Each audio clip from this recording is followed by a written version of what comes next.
আমি চাই না আমার দেহটা আগুনে পড়ুক।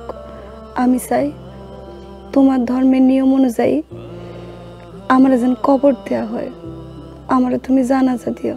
কেসরি ওপেন। ভালোবাসা কি জানো জারুতি?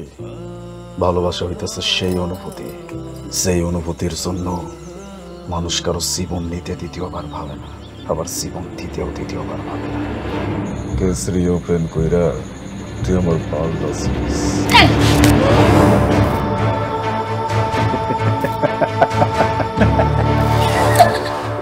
আপনি যে ডিমটা খান ওটা খান মুখ দিয়া, আর আমি যে ডিমটা খাওয়ামু ওটা খাওয়ামু ওইখান দিয়া। আপনি পুলিশ কেমন হয়েছেন ম্যাডাম, নাকি আবার অটো পাস? আজকে ইতিহাস নিজের হাতে একটা কাব্য লিখবো, একটা রচনা লিখবো, সেই রচনার নাম হইব খবর।